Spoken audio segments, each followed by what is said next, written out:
ಮಹಿಳಾ ಸಬಲೀಕರಣ ಅಂತ ಹೇಳಿದ್ರಲ್ಲ, ಮಹಿಳಾ ಸಬಲೀಕರಣ ಅಂತ ಹೇಳ್ತೇವೆ.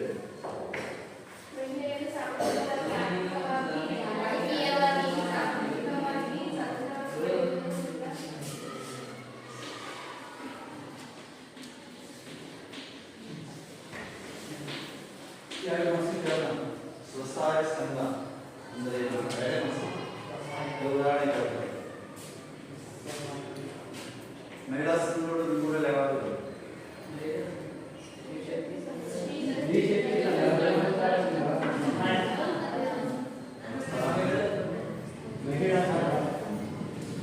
ಯಾಕೆ ಮಾಡ್ಕೊಂಡಾರ ಸಂಘಗಳು?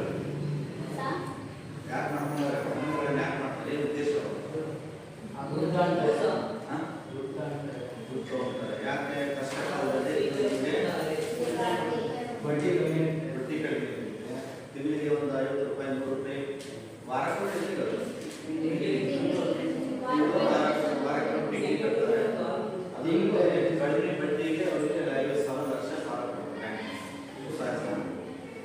ಉದ್ದೇಶ ಏನು? ಹೆಣ್ಮಕ್ಳು ಕುಟುಂಬವನ್ನ ಇವತ್ತು ಕೆಲವು ಕುಟುಂಬಗಳು ಅದೇ ಸ್ವಸಹಾಯ ಸಂಘದಲ್ಲಿ ದುಡ್ಡಾಗ್ಬಿಟ್ಟು ಅದನ್ನ ಇಟ್ಕೊಂಡು ಅದರಿಂದಲೇ ಕೆಲವು ಹೆಣ್ಮಕ್ಳು ಕುಟುಂಬವನ್ನು ಕಾಪಾಡಿ ಮಾಡ್ತಾರೆ.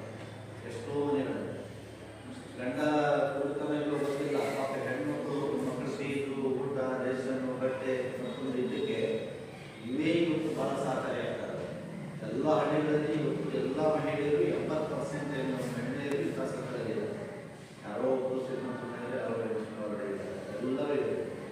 ಇದೇನಿರ್ತಾರೆ ಸ್ವಸಹಾಯ ಸಂಘ ಅಂದ್ರೆ ಏನು?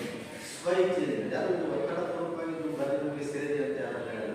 ಸರ್ಕಾರದ ರಾಜಕಾರಣಿಗಳೆಲ್ಲ ಒಂದು 15-20 ಜನ ಹೆಣ್ಮಕ್ಳು ಸೇರಿಕೊಂಡು ಒಂದು ಬ್ಯಾಂಕ್ ಅಕೌಂಟ್ ಜಾಯಿಂಟ್ ಅಕೌಂಟ್ ಮಾಡಿಸಿ ತಿಂಗಳಿಗೆ ಪಿಗ್ನಿ ಕಲೆಕ್ಟ್ ಮಾಡಿ ಒಂದಿಷ್ಟು ಹಣವನ್ನು ಫಿಕ್ಸೆಡ್ ಇಟ್ಟು ಆ ಹಣದ ಆಧಾರದ ಮೇಲೆ ಬ್ಯಾಂಕ್ನವರು ಅವರಿಗೆ ಕಡಿಮೆ ಬಡ್ಡಿ 7%, 3% ಇಷ್ಟು ಕಡಿಮೆ ಬಡ್ಡಿಗೆ ಒಬ್ಬೊಬ್ಬರಿಗೆ ಇಷ್ಟು ಸಾವಿರ ಅಂತ ಲೋನ್, ಮತ್ತೆ ಆ ಲೋನ್ ತೆಗೆದವರು ಪಿಗ್ನಿ ಕಟ್ತಾ ಆ ಲೋನ್ ತೆಗೆದ ಮತ್ತೆ ಹೆಚ್ಚಿಗೆ ಒಂದೇ ಸರಿ ಹೆಚ್ಚಿಗೆ ಕೊಡಲ್ಲ. ಹೆಂಗೆ ಕಟ್ತಾ ಹೋದಂಗೆ ಮತ್ತೆ ಸಂಘ ಎಷ್ಟು ವರ್ಷ ಸೀನಿಯರ್ ಆಗಿ ಬರ್ತಿತ್ತು 50,000, 25,000, 75,000, 1 ಲಕ್ಷ ಕೊಡ್ತಾರೆ. ಆ ಥರದಲ್ಲಿ ಹೆಣ್ಣು ಮಕ್ಕಳು ಸ್ವ ಇಚ್ಛೆಯಿಂದ ಒಂದು ಸಣ್ಣ ಪ್ರಮಾಣದ ಹಣವನ್ನು ಬ್ಯಾಂಕಿನಲ್ಲಿ ಠೇವಣಿ ಇಟ್ಟು ತಮ್ಮ ಮೂಲಭೂತ ಅಗತ್ಯಗಳಿಗೆ ತಮಗೆ ಕುಟುಂಬದ ನಿರ್ವಹಣೆಗೆ ಬ್ಯಾಂಕಿನಲ್ಲಿ ಸಾಲ ಸೌಲಭ್ಯವನ್ನು ಪಡೆಯೋದಕ್ಕೋಸ್ಕರ ಮಾಡ್ಕೊಂಡಿರುವ ಸಂಘವನ್ನು ಸ್ವಸಹಾಯ ಸಂಘ ಅಂತಾರೆ. ಇದರಲ್ಲಿ ಏನಂದರೆ ಸ್ವ ಇಚ್ಛೆಯಿಂದ ಹಲವು ಮಹಿಳೆಯರು ಸಣ್ಣ ಮೊತ್ತದ ಹಣವನ್ನು ಉಳಿತಾಯ ಮಾಡಿ ಅದರ ಬ್ಯಾಂಕಿನಲ್ಲಿ ಠೇವಣಿ ಇಟ್ಟು ಅದರ ಆಧಾರದ ಮೇಲೆ ಸಾಲ ಸೌಲಭ್ಯಗಳನ್ನು ಪಡೆದುಕೊಳ್ಳುವಂತಹ ಸಂಘವೇ ಸ್ವಸಹಾಯ ಸಂಘ. 2 ಮಾರ್ಕ್ಸ್ಗೆ ಜನರಲ್ ಆಗಿ ಬರ್ಬೋದು, ಇಲ್ಲ ಇದು ತಲೆಬರೆ ಕಾನ್ಸೆಪ್ಟ್ ಇದೆ. ಸ್ವಸಹಾಯ ಸಂಘ ಅಂದ್ರೆ ಏನು?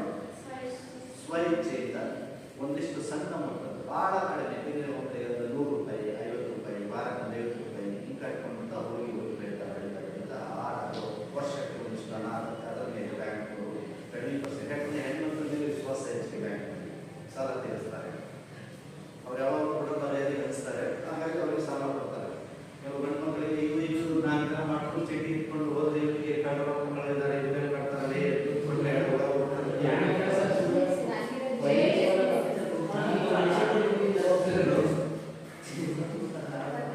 ಎರಡನೇದು ಸೂಕ್ಷ್ಮ ಹಣಕಾಸು ವಲಯದಲ್ಲಿ 2 ಮಾರ್ಕ್ಸ್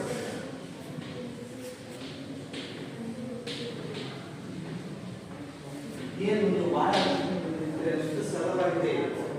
ಇದನ್ನು ಏನು ಬರೀತಾರೆ ಕೆಲವೊಂದು ಕಣ್ಣಿಗೆ ಕಾಣದೇ ಇರುವಂತಹ ಹಣಕಾಸು ಸೂಕ್ಷ್ಮ ಹಣಕಾಸು ಏನು ಬರೀತಾರೆ. ಎಲೆಕ್ಷನ್ ಸೆಂಟರ್ ಪೇಪರ್ ಆಶ್ಚರ್ಯ ಏನು ಬರೀತಾರೆ. ಸೂಕ್ಷ್ಮ ಹಣಕಾಸು ಕಣ್ಣಿಗೆ ಕಾಣದೇ ಇರೋದು ಅದೇ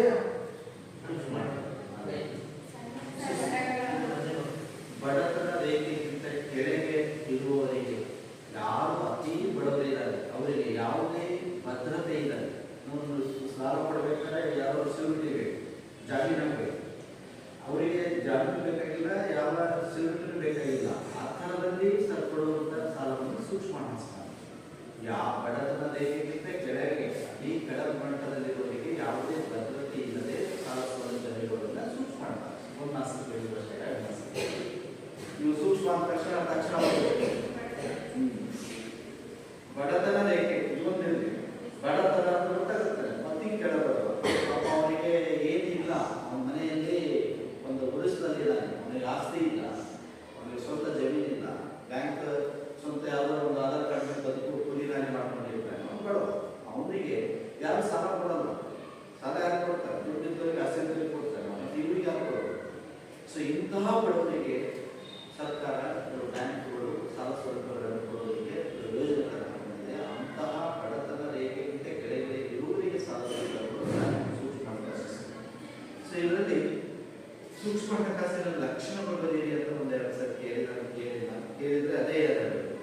ಭದ್ರತೆ ಇಲ್ಲದೆ ಸಾಲ, ಒಂದು ಲಕ್ಷಣ. ಭದ್ರತೆ ಅಂದರೆ ಸೂರಿಟಿ. ಎರಡನೇದು ಬಡತನ ಕೆಳಗೆ ಇರಬೇಕು, ಬಡತನಕ್ಕಿಂತ ಕೆಳಗೆ ಇರಬೇಕು, ಎರಡನೇ ಲಕ್ಷಣ.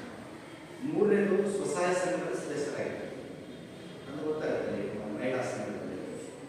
ನಾಲ್ಕನೇದು ಇದರಲ್ಲಿ ಕೊಡುವ ಹಣ ಬಹಳ ಕಡಿಮೆ, 25,000 ಮ್ಯಾಕ್ಸಿಮಮ್ ಕೊಡುವುದು. ಈ ಥರದ ಸಾಲದಲ್ಲಿ ಲಕ್ಷ ಗಟ್ಟಲೆ ಕೊಡೋದು. ಯಾಕಂದ್ರೆ ಭದ್ರತೆ ಇಲ್ಲ, ಅವನಿಗೆ ಆಸ್ತಿ ಇಲ್ಲ, ಅವನಿಗೆ ಯಾವುದೂ ಇಲ್ಲ, ಏನು ಜೀವನೋಪಾಯಕ್ಕೆ ಬೇಕಾಗಿರೋ 10,000, 15,000, 20,000, 25,000 ಇಷ್ಟೇ ಹಣ. ಭಾಳ ವ್ಯಕ್ತಿ ಹೋಗ್ತದೆ 5,000, ಅದರ ಮೇಲೆ ಎಷ್ಟೇ ಸಾಲ ಕೊಡೋಲ್ಲ. ಇವು 4 ತರಕಾರಿ. ಸೊ ನಿಮ್ಗೆ ಅದಾದಮೇಲೆ ಹಣಕಾಸಿನ ಪ್ರಕಾರಗಳು ಅಂತ ಹೇಳ್ತೀವಿ, ಕೇಳಿಲ್ಲ ಭಾಳ ಸತಿ, ಅದು ಸುಮ್ಮನೆ ಹೇಳಿರ್ತೀನಿ ನಿಮಗೆ. ಅನೌಪಚಾರಿಕ ಹಣಕಾಸು ಸೇವೆ ನೀಡುವುದು. ಅನೌಪಚಾರಿಕ ಹಣಕಾಸು ಸೇವೆ ನೀಡುವುದು ಯಾರು? ಈ ಮೂರಿದೆ. ಒಂದು ಅನೌಪಚಾರಿಕ, ಒಂದು ಔಪಚಾರಿಕ, ಇನ್ನೊಂದು ಸಹಕಾರಿ ಸದಸ್ಯತ್ವದ ಮಾಲೀಕ. ಅನೌಪಚಾರಿಕ ಈಗ ಬಡ್ಡಿ ಹಣಕಾಸಿನ ಸಾಲ ಸೌಲಭ್ಯ ನೀಡುವುದರಲ್ಲಿ 3 ಪ್ರಕಾರಗಳಿವೆ. ಒಂದು ಅನೌಪಚಾರಿಕ, ಒಂದು ಔಪಚಾರಿಕ, ಇನ್ನೊಂದು ಸಹಕಾರಿ ತತ್ವದ ಮಾಲೀಕತ್ವ ಸಂಘಟನೆ. ಈಗ ಮೊದಲಿನ ಔಪಚಾರಿಕ. ಔಪಚಾರಿಕವಾಗಿ ಸಾಲ ಸೌಲಭ್ಯ ಕೊಡ್ತಾರೆ ಬ್ಯಾಂಕ್. ಎಲ್ಲ ಬ್ಯಾಂಕ್ನವರು ಕಾನೂನು ಪ್ರಕಾರ ಔಪಚಾರಿಕ. SBI, ಕೆನರಾ, ಸಿಂಡಿಕೇಟು, ವಿಜಯ ಬ್ಯಾಂಕ್, ಎಲ್ಲ ಬ್ಯಾಂಕ್ಗಳು ಔಪಚಾರಿಕ ಹಣಕಾಸು ಸಾಲ ಸೌಲಭ್ಯ. ಅವ್ರು ಯಾವುದೇ ರೀತಿ ಗುಲಾಜಿ ಅಥವಾ ನೆಂಟರು ಅಥವಾ ಪರಿಚಯ ಸಂಬಂಧಿತ ಸಾಲ ಕೊಡೋದು. ಅವ್ರಿಗೆ ಏನು ಬೇಕು? ಸಾಲಕ್ಕೆ ಬೇಕಾಗಿರೋ ದಾಖಲೆಗಳು ಬೇಕು, ಅದಕ್ಕೆ ಬೇಕಾಗಿರೋ ಜಾಮೀನುಗಳು ಬೇಕು, ಅದಕ್ಕೆ ಬೇಕಾಗಿರೋ ದುಡ್ಡು ಬೇಕು. ಅದು ಇದ್ರೆ ಮಾತಾಡೋದು. ನೀನೇನು ಮಾವನ ಅಂತ ಬ್ಯಾಂಕ್ ನಾನು ಮ್ಯಾನೇಜರ್ ಕರ್ಕೊಂಡು ಕೊಡೋದು. ಅವನಿಗೇನಪ್ಪ? ಕಾನೂನು ಪ್ರಕಾರ ದಾಖಲೆ. ಇದು ಔಪಚಾರಿಕವಾಗಿ ಸಾಲ ಸೌಲಭ್ಯ ನೀಡೋದು ಎಲ್ಲ ರಾಷ್ಟ್ರೀಕೃತ ಬ್ಯಾಂಕ್ಗಳು, ಎಲ್ಲ ಬ್ಯಾಂಕ್ಗಳು. ಅನೌಪಚಾರಿಕವಾಗಿ ಹಣಕಾಸು ಸೇವೆ ನೀಡೋದು ಯಾರು? ನಿಮ್ಮೂರಲ್ಲೇ. ಅವ್ರು ಯಾವ ಕಾನೂನು ನೋಡಿ ನೋಡಲ್ಲ, ಬಡ್ಡಿ ವ್ಯವಹಾರ ಮಾಡಲ್ಲ. ದಳ್ಳಾಳಿಗಳು, ಮಾರವಾಡಿಗಳು, ಯಾರು ಅಡ ಇಟ್ಕೊಂತಾರೆ, ನಿಮ್ಮ ಅಪ್ಪನಂತ ಅರ್ಜೆಂಟ್ ಆಗಿ ಒಂದು ಯಾರು ಬಂಗಾರ ಸೇರು ಯಾರೋ ಮುಂಗಾರ ಅಡ ಇಟ್ಕೊಂಡು 5,000, 10,000 ಕೊಡ್ತಾರೆ. ಅದು ಅನೌಪಚಾರಿಕ. ಈ ಬಡ್ಡಿ ವ್ಯವಹಾರ ಮಾಡೋರು, ಚೀಟಿ ವ್ಯವಹಾರ ಮಾಡೋರು, ಮತ್ತು ಸಾಲ ಸೌಲಭ್ಯ ಹಳ್ಳಿಗಳಲ್ಲಿ ಬಡ್ಡಿ ಇಟ್ಕೊಂಡು 2%, 3%, 4% ಬಡ್ಡಿ ಇಟ್ಕೊಳ್ತಾರಲ್ಲ, ಇವರೇನು ಕಾನೂನು ಪರ್ಮಿಷನ್ ತೊಗೊಂಡಾರ ಬಡ್ಡಿ ವ್ಯವಹಾರ ಬಗ್ಗೆ? ಏನಿಲ್ಲ. ಅವರೇನು ಮನೆಗೆ ದುಡ್ಡು ಇಟ್ಕೊಂಡಿರ್ತಾರೆ, ಎಮರ್ಜೆನ್ಸಿ ಯಾರು ಚೀಟಿ ಇಟ್ಕೊಂಡು ಬೆಳಿಗ್ಗೆ ಕೊಡ್ತೀನಿ 5,000 ಕೊಡೋ, ಬೆಳಿಗ್ಗೆ 500 ಕೊಡ್ತೀನಿ ಅಂತ ಬರ್ತಾನೆ. ಈ ಥರದ್ದು ಅನೌಪಚಾರಿಕ ಹಣಕಾಸು ವ್ಯವಹಾರ ಮಾಡೋದು. ಇನ್ನು ಸಹಕಾರಿ ಭಾಗಿತ್ವ. ಸಹಕಾರಿ ಬ್ಯಾಂಕ್ ಅಂತಂದರೆ ಕೋಆಪರೇಟಿವ್ ಬ್ಯಾಂಕ್, ಸಹಕಾರ ಸಂಘ. ನೀವು ಹಾಲು ಉತ್ಪಾದಕರ ಸಂಘ ಇದೆ, ಇಲ್ಲಿ ಯಾವುದೋ ಒಂದು ಸಂಘ ಇದೆ, ಇಲ್ಲಿ ಯಾವುದೋ ಸಂಘ ಇದೆ, ಯಾವುದೋ ಶುಗರ್ ಬ್ಯಾಂಕ್ ಇದೆ, ಇನ್ನೊಂದು ಯಾವುದೋ ರೆಡ್ಡಿ ಬ್ಯಾಂಕ್ ಅಂತ ಇದೆ. ಈ ಸಹಕಾರ ಎಲ್ಲರೂ ಸೇರ್ ಹಾಕಿರ್ತೀವಿ, ನಾವು ಮೆಂಬರ್ ಆಗಿರ್ತೀವಿ. ಆ ಮೆಂಬರ್ ಯಾರಿದ್ದಾರೆ ಅವ್ರಿಗೆ ಮಾತ್ರ ಕೊಡ್ತಾರೆ ಸಾಲ ಸೌಲಭ್ಯ. ಸೊ ನಾವೆಲ್ಲರೂ ಒಂದು ಬ್ಯಾಂಕ್ ಮಾಡಿದ್ದೀವಿ, ಸಹಕಾರಿ ತತ್ವದ ಬ್ಯಾಂಕ್, ಕೋಆಪರೇಟಿವ್ ಬ್ಯಾಂಕ್. ಈ ಬ್ಯಾಂಕ್ಗಳ ಮುಖಾಂತರ ಹಣಕಾಸು ಸೇವೆ ಸೌಲಭ್ಯವನ್ನು. ಇದು 3 ಪ್ರಕಾರದ ಹಣಕಾಸು ಸೇವೆಯನ್ನು ನೀಡುವಂಥದ್ದಲ್ಲಿ 3 ಇದೆ: ಔಪಚಾರಿಕ, ಅನೌಪಚಾರಿಕ, ಇನ್ನೊಂದು ಸಹಕಾರಿ ತತ್ವದ ಮಾಲೀಕತ್ವ ಸಂಘಟನೆ. ಸೊ ಇದಾದ್ಮೇಲೆ ಮಹಿಳಾ ಸಬಲೀಕರಣದಲ್ಲಿ ಈ ಸ್ವಯಂ ಸೇವಾ ಸಂಘಟನೆಗಳ ಪಾತ್ರವನ್ನು ಕುರಿತು ಚರ್ಚಿಸಿ ಅಂತ ಕೇಳ್ತಾರೆ. 2 ಮಾಸಕ್ಕೆ ಕೇಳ್ತಾನೆ, 5 ಮಾಸಕ್ಕೆ ಕೇಳ್ತಾನೆ. ಮಹಿಳೆಯರ ಉದ್ಧಾರದಲ್ಲಿ ಪ್ರೈವೇಟ್ ಏಜೆನ್ಸಿ, ಅದರಲ್ಲಿ ಒಂದು ಧರ್ಮಸ್ಥಳ ಸಂಘ, ಅದು ಉದ್ಧಾರ. ಈ ಥರದ್ದು ಕೆಲವು 2-3 ಸಂಘಟನೆಗಳಿವೆ. ಮಹಿಳೆಯರ ಉದ್ಧಾರಕ್ಕಾಗಿ, ಮಹಿಳೆಯರ ಡೆವಲಪ್ಮೆಂಟಿಗಾಗಿ ಈ ಪ್ರೈವೇಟ್ ಏನು ಏಜೆನ್ಸಿಗಳಿದ್ದಾವೆ, ಅವುಗಳ ಪಾತ್ರವನ್ನು ಕುರಿತು ಚರ್ಚಿಸಿ ಅಂತಾರೆ. ಅದರಲ್ಲಿ 2-3 ವಿಭಾಗ.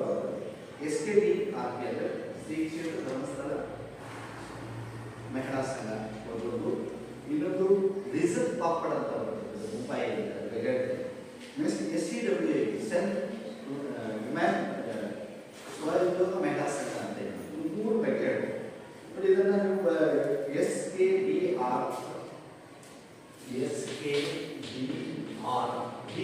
ವಿಸ್ತರಿಸಿ ಅಂತ ಹೇಳ್ತಾರೆ.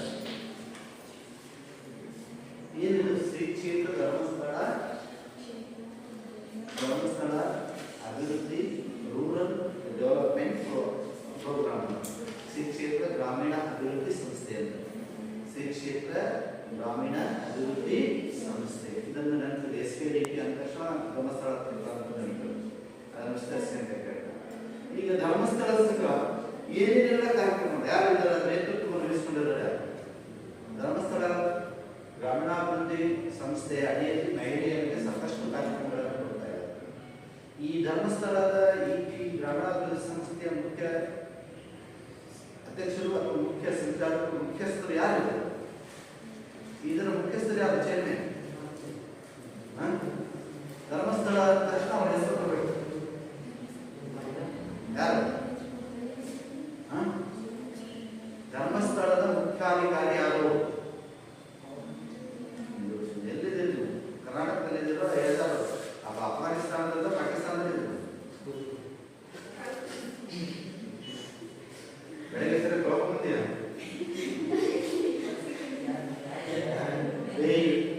ವೀರೇಂದ್ರ ಹೆಗಡೆ, ಡಾಕ್ಟರ್ ವೀರೇಂದ್ರ ಹೆಗಡೆ ಅವರ ಹೆಸರು ಗೊತ್ತಿದೆ ನಿಮಗೆ? ಧರ್ಮಸ್ಥಳದ ಧರ್ಮಾಧಿಕಾರಿ ಯಾರು? ಮತ್ತೆ ಅವರ ಹೆಸರು ಗೊತ್ತಿಲ್ಲ ನಿಮಗೆ. ಮೊನ್ನೆ ಯಾರು ಟಿವಿಯಲ್ಲಿ ಒಂದು ಅವಾರ್ಡ್ ಕೊಟ್ಟರು ಅವರಿಗೆ, ಟಿವಿನಲ್ಲಿ ರಾಜ್ಯಸಭಾ ಸದಸ್ಯರಾಗಿದ್ದಾರೆ. ಧರ್ಮಸ್ಥಳದ ಧರ್ಮಾಧಿಕಾರಿ ಡಾಕ್ಟರ್ ವೀರೇಂದ್ರ ಹೆಗಡೆ ಅವರ ನೇತೃತ್ವದಲ್ಲಿ ಶ್ರೀ ಕ್ಷೇತ್ರ ಗ್ರಾಮೀಣಾಭಿವೃದ್ಧಿ ಧರ್ಮಸ್ಥಳ ಗ್ರಾಮೀಣಾಭಿವೃದ್ಧಿ ಸಂಸ್ಥೆ ಬಹಳ ನಿರ್ಮಾಣವಾಗಿ ಬೆಳೆಯುತ್ತಾ ಇದೆ.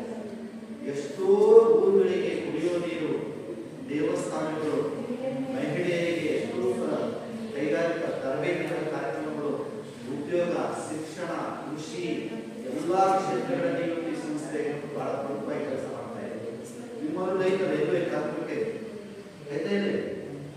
ಎಲ್ಲ ಹಳ್ಳಿಗಳಲ್ಲಿ ಕಾರ್ಯಕ್ರಮಗಳು ಧರ್ಮಸ್ಥಳ ಗ್ರಾಮೀಣಾಭಿವೃದ್ಧಿ ಕಾರ್ಯಕ್ರಮಗಳಲ್ಲಿ ಸಂಘಟನೆ, ಅದಕ್ಕೆ ಚೇರ್ಮನ್, ಅದಕ್ಕೆ ಡೈರೆಕ್ಟರ್ಗಳು, ಅದಕ್ಕೆ ಜೀಪ್ ಕೊಟ್ಟು ಹಳ್ಳಿಗಳಲ್ಲಿ ಜಲಾನಯನ ಪ್ರದೇಶಗಳನ್ನು ಮಾಡುವುದು, ಚಟ್ಟಗಳನ್ನು ಮಾಡುವುದು, ಉದ್ಯೋಗ ಹೆಚ್ಚಿಸುವುದು, ಶಾಲೆ ಕಾಲೇಜುಗಳಿಗೆ ಬಿಸಿ ಊಟದ ಕೊಠಡಿಗಳನ್ನು ಕಳಿಸುವುದು, ಎಷ್ಟು ಕಾರ್ಯಕ್ರಮಗಳನ್ನು ಮಾಡ್ತಾ ಇದೆ.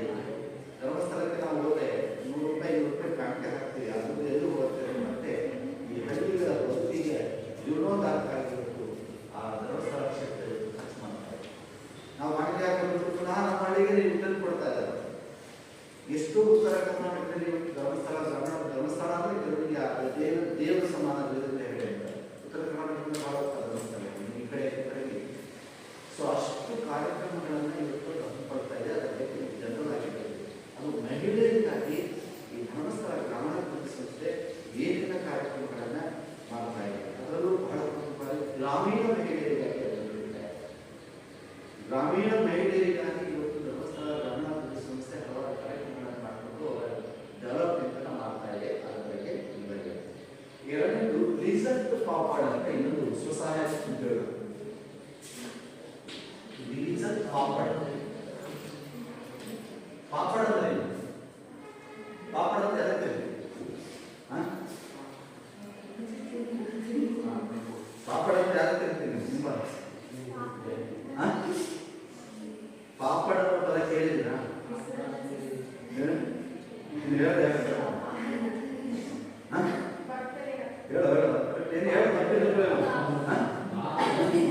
ಪಾಪಡ್ ಈ ಪದ ಪಾಪಡ್ ಅಂತ ಹೇಳ್ತಾರೆ. ಹೋಟೆಲ್ ಪಾಪಡ್ ಕೊಡಿ ಅಂತ. ಪಾಪಡ್ ಅಂದ್ರೆ ಉತ್ತರ ಭಾರತಕ್ಕೆ ಹೋದ್ರೆ ಇದೇ ಪದ. ಹಪ್ಪಳಕ್ಕೆ ಪಾಪಡ್ ಅಂತ ಇದೆ. ಹಪ್ಪಳ ಗೊತ್ತಿಲ್ಲ? ಹಪ್ಪಳ ಪಾಪಡ ಅಂದ್ರೆ ಹಬ್ಬ ಮಾಡ್ತಿಲ್ಲ ನೀವು? ಅಕ್ಕಿ ಬಂದಿಂದ ಪಾಪಡ ಅಂತ. ರಿಸಲ್ಟ್ ಅನ್ನೋದು ಒಂದು ಬಾಂಬೆ ಒಂದು ಪ್ರದೇಶ. ಇದು ಬಹಳ 1959ರಲ್ಲಿ ಕೆಳಗಿದೆ.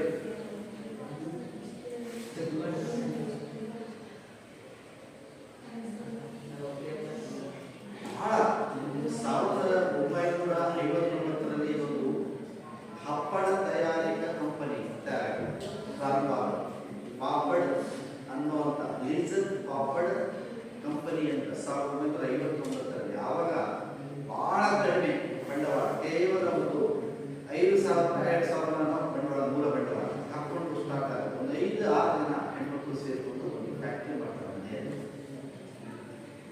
ಬದುಕು ಅವ್ರು ಹೆಂಗೆ ಡೆವಲಪ್ಮೆಂಟ್ ಉದ್ಧಾರ ಆಗಬೇಕು.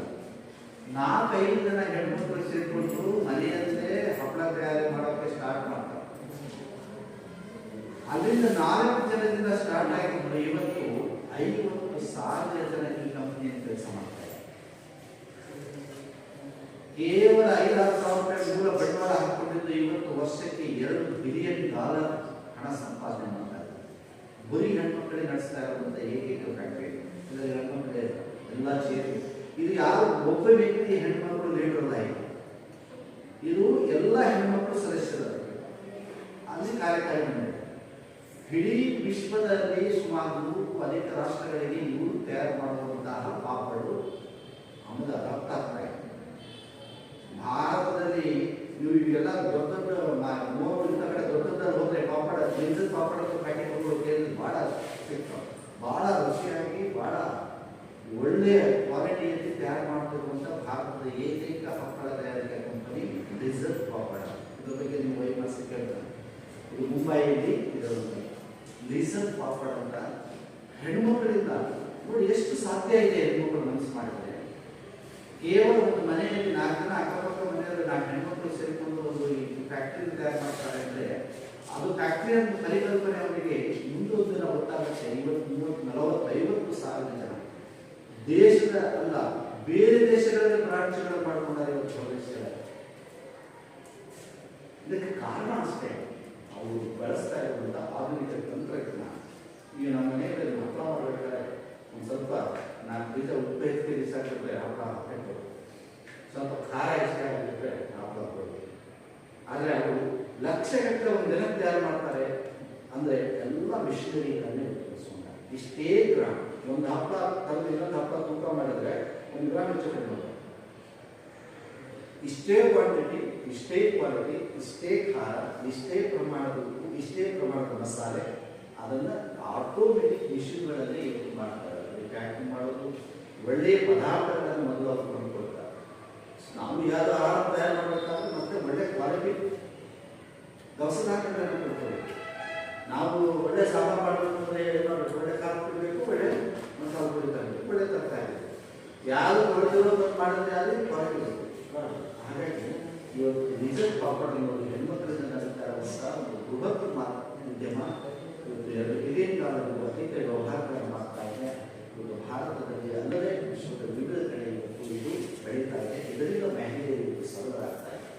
ಇವತ್ತು ಮಹಿಳೆಯರು ಮನಸ್ಸು ಮಾಡಿದರೆ ಅವರು ಇವತ್ತು ಸ್ವಂತಹ ಎಲ್ಲರೂ ಸೇರಿಕೊಂಡು ಫ್ಯಾಕ್ಟ್ರಿ ಮಾಡಿದ್ದಾರೆ, ಕಂಪ್ನಿ ತಯಾರು ಮಾಡಿದ್ದಾರೆ, ಹೋರಾಟ ದೊಡ್ಡ ಅಷ್ಟೊಂದು ಉದ್ಯೋಗ ಕೊಟ್ಟು ಅಷ್ಟೊಂದು ಕುಟುಂಬಗಳಿಗೆ ಆಸರೆಯಾಗಿದೆ ರಿಸರ್ವ್ ಪಾಪಡ್ ಅನ್ನುವಂಥ ಕಂಪನಿ. ಇದರ ಬಗ್ಗೆ ಒಂದಿಷ್ಟು ಇಲ್ಲಿ ಮಹಿಳಾ ಸಬಲೀಕರಣದಲ್ಲಿ ಸ್ವಯಂ ಸೇವಾ ಸಂಘಗಳ ಪಾತ್ರಗಳನ್ನು ಚರ್ಚಿಸಿ ಅಂದರೆ ಮೊದಲೇ ಯಾರು ಹೇಳಬೇಕು, SKD ಶ್ರೀ ಕ್ಷೇತ್ರ ಧರ್ಮಸ್ಥಳ ಗ್ರಾಮೀಣಾಭಿವೃದ್ಧಿ ಸಂಸ್ಥೆ. 2ನೇದು ರಿಸರ್ವ್ ಪಾಪಡ್, 2ನೇದು. 3ನೇದು ಸ್ವ ಉದ್ಯೋಗ ಮಹಿಳಾ ಸಂಘ. ಇದು 72ರಲ್ಲಿ ಮಡ್ರಾಸಲ್ಲಿ ಮೊದಲ ಬಾರಿಗೆ ಸ್ವ ಉದ್ಯೋಗ ಮಹಿಳಾ ಸಂಘ SWF ಸೆಲ್ಫ್ ವುಮೆನ್ ಪ್ರೋಗ್ರಾಮ್ ಎಷ್ಟು ಇದು 72ರಲ್ಲಿ ಆಗುತ್ತೆ. ಈ ಸಂಘಟನೆ ಮೂಲ ಉದ್ದೇಶ ಏನಪ್ಪ ಅಂದರೆ ಮಹಿಳೆಯರನ್ನ ಸಹಕಾರಿ ಸಂಘಗಳನ್ನು ಸ್ಥಾಪನೆ ಮಾಡಿಕೊಂಡು ಅದರ ಮುಖಾಂತರ ಅವರು ಡೆವಲಪ್ಮೆಂಟ್ ಆಗಬೇಕು, ಆರ್ಥಿಕವಾಗಿ ಮಹಿಳೆಯರು ಸಬಲರಾಗಬೇಕು ಅನ್ನೋದು ಇದರ ಉದ್ದೇಶ. ಮಹಿಳೆಯರಿಗೆ ಎಲ್ಲ ಕಡೆ ಹಣಕಾಸಿನ ತೊಂದರೆಯಲ್ಲಿ ಅವರಿದ್ದಾರೆ. ಅವರಿಗೆ ಅವರೇ ಅವರೇ ಅಕೌಂಟ್ ಹೊಂದಿ ಅವರೇ ಕುಟುಂಬವನ್ನು ನಿರ್ವಹಿಸಿ ಮಾಡೋದಕ್ಕೆ ಏನು ಸೌಲಭ್ಯಗಳಿವೆ ಆ ಕಾರ್ಯಕ್ರಮಗಳನ್ನು ಹಾಕೋದಕ್ಕೆ ಈ ಸಂಘಟನೆ ಪ್ರಾರಂಭವಾಗಿದೆ. ಸೊ ಇದ್ರ ಬಗ್ಗೆ ಒಂದು ಟೈಮ್ ಮಾಡಿದೆ. ಇದಾದ್ಮೇಲೆ ನಿಶ್ಚಯಾತ್ಮಕ ಕ್ರಿಯೆಯಲ್ಲಿ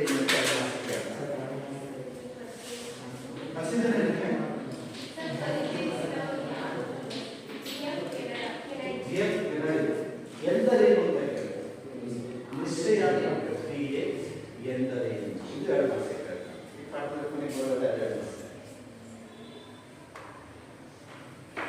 ನೋಡಿ.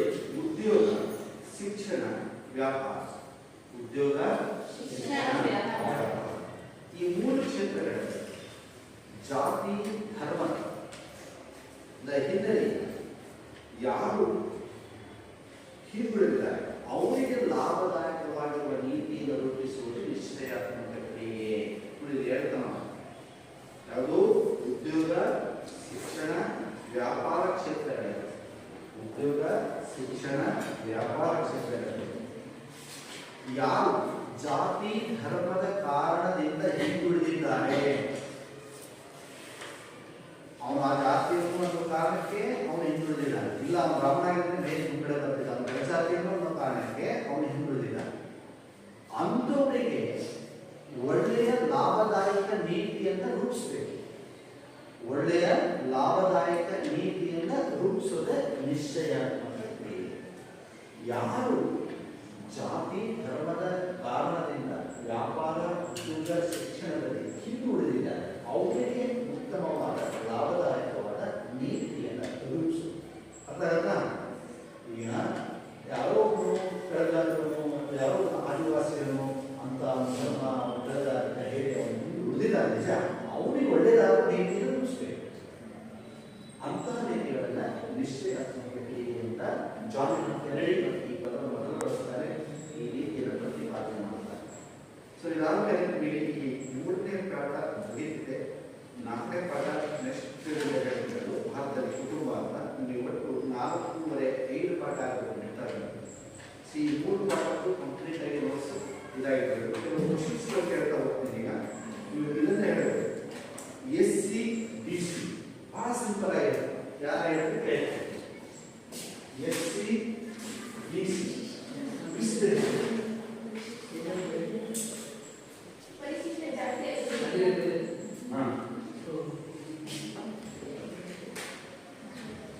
ಶೆಡ್ಯೂಲ್ ಪರಿಶಿಷ್ಟ ಪಂಗಡ ಪರಿಶಿಷ್ಟ ಜಾತಿ SC ಅಂತ ಮಾಡಿದ್ರೆ SD ಅಂತ ಶೆಡ್ಯೂಲ್ ಟ್ರೈಬ್ಸ್ ಅಂತ ಮಾಡ್ತಾರೆ. ಶೆಡ್ಯೂಲ್ ಕ್ಯಾಸ್ಟ್ ಶೆಡ್ಯೂಲ್ ಟ್ರೈಬ್ಸ್ ಮಾಡ್ಬೋದು. Schedule caste schedule tribes. Next ಬಹಿಷ್ಕೃತ ಕ್ರೀಡಾಕಾರರ ಸಭಾ ಗೊತ್ತಿದೆ. ಈ ಹೆಸರು ಬಂದ ತಕ್ಷಣ ಯಾರು ಅಂತ ಹೇಳಿದ್ರು ಮೂಕನಾಯಕ ಲ್ಯಾಬ್ಸ್ ವಿಸ್ತರಿಸಿ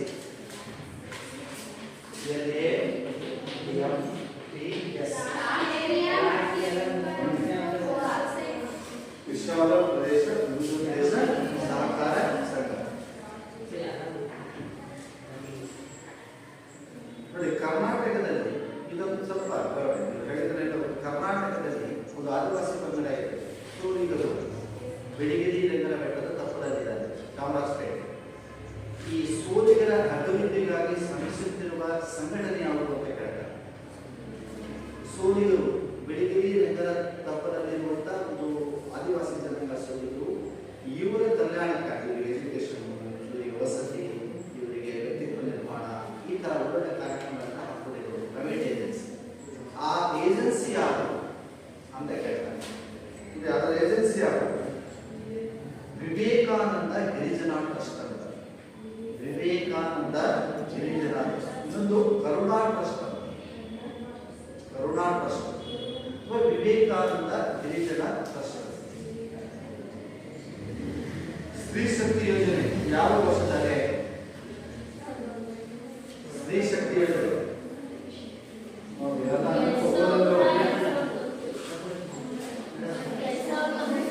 ಸ್ತ್ರೀ ಶಕ್ತಿ ಯೋಜನೆ ಯಾವ ವರ್ಷ ಬಂತು? 2001ರಲ್ಲಿ. ಸೂಕ್ಷ್ಮ ಹಣಕಾಸು ಪರಿಕಲ್ಪನೆ ಮೊದಲು ಪರಿಚಯಿಸಿದವರು ಮನೆ ಕಷ್ಟ ಹೇಳಿದರು. ಸೂಕ್ಷ್ಮ ಹಣಕಾಸು ಈಗ ಬಾಂಗ್ಲಾದಲ್ಲಿ ಸರ್ಕಾರ ಬಿಟ್ಟೋಗಿದೆ. ಈಗ ಬಾಂಗ್ಲಾದ ಪ್ರೆಸಿಡೆಂಟ್ ಅಧ್ಯಕ್ಷರಿವೆ. ಬಾಂಗ್ಲಾದಲ್ಲಿ ಕ್ರಾಂತಿ ಆಗಿ ಗಲಾಟೆ ಆಗಿ ಮನೆಯಲ್ಲ ಟಿವಿ ಆ ಪ್ರಧಾನಮಂತ್ರಿ ಅವರು ಬಂದು ಭಾರತದಲ್ಲಿ ಚಿಕಾಗೋನ ಬಿಟ್ಟು ಅಲ್ಲಿ ಅರಾಜಕತೆ ಆಗಿದೆ. ಬ್ರಿಟಿಷ್ ಸರ್ಕಾರ ಇದೆ ಬಾಂಗ್ಲಾದಲ್ಲಿ. ಈಗ ಬಾಂಗ್ಲಾದ ಬ್ರಿಟಿಷ್ ಸರ್ಕಾರದಲ್ಲಿ ಈ ಮೊಹಮ್ಮದ್ ಹುಸೇನ್ ಇವರು ಅದರ ಅಧ್ಯಕ್ಷರಾಗಿದ್ದಾರೆ, ಪ್ರೆಸಿಡೆಂಟ್ ಮಾಡ್ತಾ ಇದ್ದಾರೆ. ದಿವ್ಯ ತಾರತಮ್ಯ ಅಂದರೆ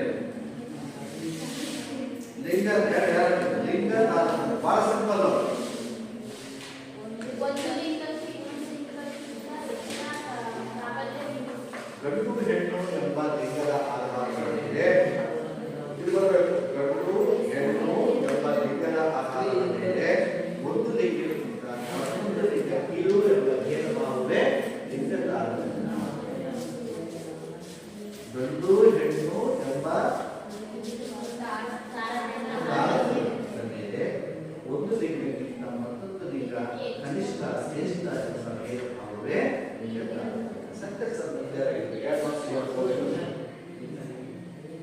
ರಾಷ್ಟ್ರೀಯ ಮಹಿಳಾ ಆಯೋಗ ಯಾವ ವರ್ಷ ಜಾರಿಗೆ? ರಾಷ್ಟ್ರೀಯ ಮಹಿಳಾ ಆಯೋಗ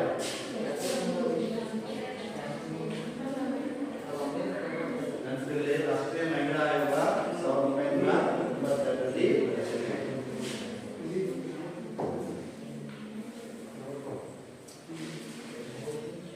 ಇದು ಮಹಿಳೆಯರ ಆರ್ಥಿಕ ಅಭಿವೃದ್ಧಿಗಾಗಿ ಭಾರತ ಸರ್ಕಾರ ಜಾರಿಗೆ ತಂದಿರುವ ಯೋಜನೆ ಮಹಿಳೆಯರ ಆರ್ಥಿಕ ಅಭಿವೃದ್ಧಿಗಾಗಿ ಭಾರತ ಸರ್ಕಾರ ಜಾರಿಗೆ ತಂದ ಯೋಜನೆ ಯಾವ್ದಾದ್ರು ಮಹಿಳಾ ಸಮೃದ್ಧಿ ಯೋಜನೆ, ಇಂದಿರಾ ಮಹಿಳಾ ಯೋಜನೆ, ಮಹಿಳಾ ಸಮೃದ್ಧಿ ಯೋಜನೆ, ಇಂದಿರಾ ಮಹಿಳಾ ಯೋಜನೆ.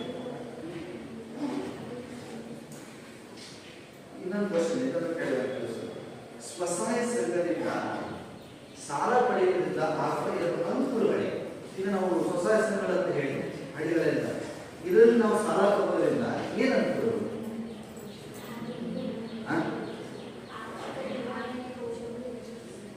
ಇದು ಕೌಶಲ್ಯ ಹೆಣ್ಮಕ್ಕಳಿಗೆ ವ್ಯವಹಾರ ಬ್ಯಾಂಕ್ ವ್ಯವಹಾರಗಳು ಮಾಡೋದು ಗೊತ್ತಾಗುತ್ತೆ. ಎರಡನೇ ಕಡಿಮೆ ಬಡ್ಡಿ ದರ, ಬಡ್ಡಿ ಕಡಿಮೆ, ಆರ್ಥಿಕ ನಿರ್ವಹಣೆ ಕೌಶಲ್ಯ, ಪರಸ್ಪರ ಆರ್ಥಿಕ ಸಹಕಾರ.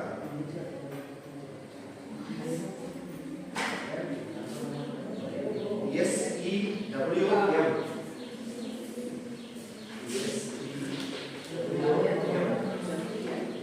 ವಿಸ್ತರಿಸಿ. SEWM ಸೆಲ್ಫ್ ಎಂಪ್ಲಾಯ್ಮೆಂಟ್ ಮೂವ್ಮೆಂಟ್, ಸ್ವಸಹಾಯ ಮಹಿಳಾ ಸಂಘ. ಸ್ವಸಹಾಯ ಮಹಿಳಾ ಸಂಘ ಇದೊಂದು ಬಹಳ ಸಿಂಪಲ್ ಕೇಳಿದ್ರೆ ಲಿಜತ್ನ ಕೇಂದ್ರ ಕಚೇರಿ ಎಲ್ಲಿದೆ? ಲಿಜತ್ ಪಾಪಡ್ ಹೇಳ್ತಾನೆ. ಲಿಜತ್ ಅಂದ್ರೆ ಪಾಪಡ್ ಮುಂಬೈ. ಮುಂಬೈ ಲಿಜತ್ ಪಾಪಡ್ ಇದು ಮುಂಬೈಯಲ್ಲಿದೆ. ನೆನಪಿರ್ಬೇಕು. ಜನಾಂಗ ಎಂದರೆ ಮುಂದೆ ಕೇಳಿದ ನಿಮಗೆ ಬಹಳ ಈಸಿ ಇದೆ. ನಮಗೆ ಅದೇನಾಗುತ್ತೆ ಆನ್ಸರ್ ಮಾಡೋಕ್ಕಾಗಲ್ಲ. ಎಂದರೆ ಜನಾಂಗ ಎಂದರೆ ನೀವು ಜನಾಂಗ ಭಾರತ ಎಷ್ಟು ಜನಾಂಗ ಇಲ್ಲ? ಮಿಲಿಟರಿ, ಆರ್ಮಿ, ಆ ಜನಾಂಗ ಇಲ್ಲ. ಜನಾಂಗ ಅಂದ್ರೆ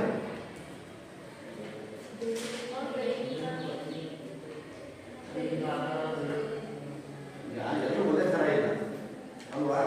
6 ಜನಾಂಗಗಳು ನೋಡಿದ್ವಿ ನಾವು. ಒಬ್ಬೊಬ್ಬರು ಒಂದೊಂದು ತರ ಇದೆ ಭಾರತದಲ್ಲಿ. ಇದು ಭೂಮಿ ಮೇಲೆ ಎಷ್ಟು ಜನಾಂಗಗಳಿದಾವೆ ಗೊತ್ತಿಲ್ಲ. ಎಲ್ಲರೂ ಒಂದೊಂದು ತರ ಇದೆ. ಆಫ್ರಿಕಾದವ್ರನ್ನ ಅಮೆರಿಕದವ್ರನ್ನ ಅಕ್ಕಪಕ್ಕ ನಿಲ್ಲಿಸಿದ್ರೆ ಯಾರು ಗೊತ್ತೇ ಆಗುತ್ತೆ ನಿಮಗೆ ಅಲ್ವಾ? ಆಫ್ರಿಕಾದ ನೀಗ್ರೋಗಳು ಅಮೆರಿಕದವ್ರು ಕರ್ಕೊಂಡು ನಿಲ್ಲಿಸಿದ್ರೆ ಅವ್ರಿಗೆ ಇವರಿಗೆ ಭಯಂಕರ ವ್ಯತ್ಯಾಸ ಆಗ್ತದೆ. ಉಗಾಂಡದವರು ಪ್ರಜೆ ಕರ್ಕೊಂಡ್ಬಂದು ನಾವು ಪಾಪ ಅಂತ ನಿಲ್ಲಿಸಿದ್ರೆ ನಮಗೂ ವ್ಯತ್ಯಾಸ ಆಗ್ತದೆ. ಕೆಲವು ನಿರ್ದಿಷ್ಟ ಬರ್ಕೊಡ್ಬೇಕಾದ್ರೆ ಕೆಲವು ನಿರ್ದಿಷ್ಟ ದೈಹಿಕ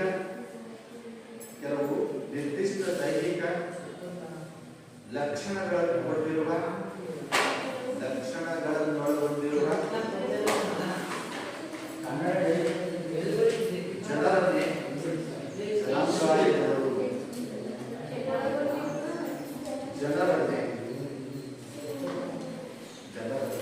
ಜನಾಂಗ ಎಂಬುದು.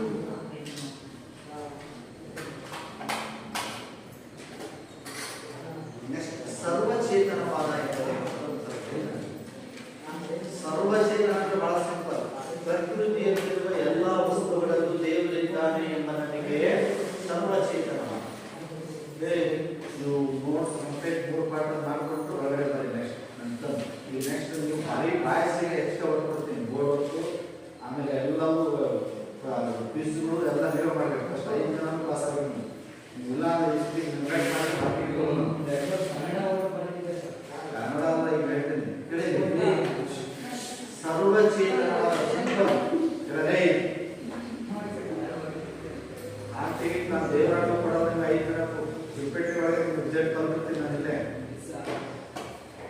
ಡಿಪೆಂಡ್ ಒಳಗೆ 80% ಬಂತು ಅಲ್ಲಿಗೆ ನಾನು ತಲೆಗೆ ಒಳಗಡೆ ಬರಂಗಿಲ್ಲ ಅಲ್ಲೇ ಡೆಲಿಟ್ ಮಾಡಿರ್ತೀನಿ ಕಂಪ್ಯೂಟರ್.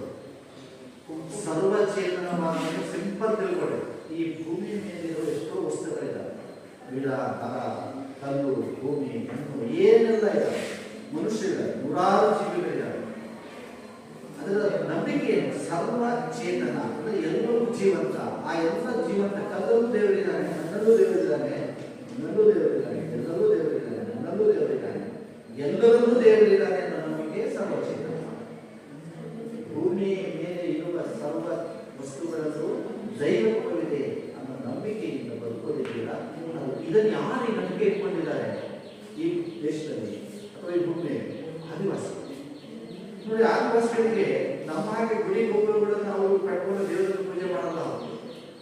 ಆದಿವಾಸಿಗಳು ಎಲ್ಲಿದ್ದಾರೆ? ಕಾಡಲ್ಲಿ ಬೆಟ್ಟ, ಗುಡ್ಡ, ಬಳ್ಳಿ, ಗಿಡ, ಮರ ಅವೇ ಅದನ್ನು ಆರಾಧನೆ ಮಾಡ್ತಾರೆ, ಪ್ರಕೃತಿಯನ್ನು ಆರಾಧನೆ ಮಾಡೋದು ಆದಿವಾಸಿಗಳು. ನಾವು ಊರಲ್ಲಿ ಹೋಗಿ ಗುಡಿಯಲ್ಲಿ ಒಂದು ದೇವಸ್ಥಾನ ಕಲ್ಲಿಂದ ಮಣ್ಣಿಂದ ಕೆತ್ತಿರೋದನ್ನು ಅದರಿದ್ದರೆ ಪೂಜೆ ಮಾಡ್ತೀವಿ, ಅದಿಲ್ಲ ಅಂದ್ರೆ ದೇವರಿಲ್ಲ. ಗುಡಿ ಕಟ್ಟಿದ್ದಾರೆ, ಒಳಗೆ ದೇವರ ವಿಗ್ರಹ ಏನಾದ್ರೆ ನಾವು ಪೂಜೆ ಮಾಡ್ತೀವಾ? ಆದರೆ ಅವರಿಗೆ ವಿಗ್ರಹ ಕಾಣಲ್ಲ. ಆದಿವಾಸಿಗಳಿಗೆ ಪ್ರಕೃತಿ, ಈ ಪ್ರಕೃತಿನೇ ಅವರಿಗೆ ದೇವರಾಗಿ ಗುರುತಿಸ್ತದೆ. ಅವರು ವಾಸಿಸುವ ಬೆಟ್ಟ, ಹಳ್ಳ, ಕೊಳ್ಳ, ನದಿ, ಗುಡ್ಡ, ಬೆಟ್ಟ ಎಲ್ಲವೂ ದೈವತ್ವದ ನಂಬಿಕೆಯಿಂದ ಆರಾಧನೆ ಮಾಡ್ತಾರೆ. ಆದ ಕಾರಣಕ್ಕೆ ಸರ್ವಚೇತನವಾದಿಗಳು ಅಂತ ಹೇಳ್ತಾರೆ. ನಿಮ್ಮ ಸೇವೆಗಳು ಯಾರನ್ನ ಸರ್ವಚೇತನವಾದಿಗಳು ಅಂತ ಕರೀತಾರೆ? ಆದಿವಾಸಿಗಳನ್ನ ಸರ್ವಚೇತನವಾದಿಗಳು ಅಂತ ಕರೀತಾರೆ. ಇಷ್ಟು ಈ 3ನೇ ಪಾಠದಲ್ಲಿ ಕಂಪ್ಲೀಟ್ ಆಗಿದೆ. ಇದರಲ್ಲಿ ಕಂಪ್ಲೀಟ್ ಆಗಿ ರೆಡಿ ಆಗಿರಬೇಕು. ನೆಕ್ಸ್ಟ್ 3ನೇ ಪಾಠದ ಮೇಲೆ ಕ್ವಿಜ್ ಮಾಡ್ತೀನಿ. ನಾನೇ ಕ್ವಶನ್ ಕೇಳ್ತೀನಿ, ನಾನು ಯಾರು ಹೇಳ್ತೀನೋ ಅವ್ರು 3 ಜನ ಬಂದು ಕೂತ್ಕೋಬೇಕು, ಆನ್ಸರ್ ಕೊಡಬೇಕು. 3ನೇ ಪಾಠ ಅಷ್ಟೇ. 2ನೇ ಪಾಠದ ಆಗಿದೆ, 3ನೇ ಪಾಠ ನ್ಯೂಟನ್ಗೆ ಕ್ವಿಜ್ ಮಾಡ್ತೀನಿ. ಆಮೇಲೆ ಅದರ ಮೇಲೆ ಥಿಯರಿ ಕೊಡ್ತೀನಿ. ನಾನು ಒಬ್ಬೊಬ್ಬರಿಗೆ ಮೊದಲು ಈಗ ರಿಸಲ್ಟ್ ಮಾಡಬೇಕು ಅವರಿಗೆ, ಧರ್ಮಸ್ಥಳ ಕ್ಷೇತ್ರದ ಗ್ರಹಣ ಬೇಕು ಅವರಿಗೆ, ಹೀಗೆ ಒಬ್ಬರಿಗೆ ಒಂದೊಂದು ಪಾಠ ಕೊಡ್ತೀನಿ. ಆಮೇಲೆ ಅವ್ರು ಚರ್ಚಿಸ್ತಾರೆ. ನೆಕ್ಸ್ಟ್ ಪೀರಿಯಡ್ 4ನೇ ಪಾಠ ಸ್ಟಾರ್ಟ್ ಮಾಡ್ತೀನಿ. ಅದು 3ನೇ ಪಾಠ ಕಂಪ್ಲೀಟ್ ನೋಟ್ಸ್ ಆಗಿರುತ್ತೆ.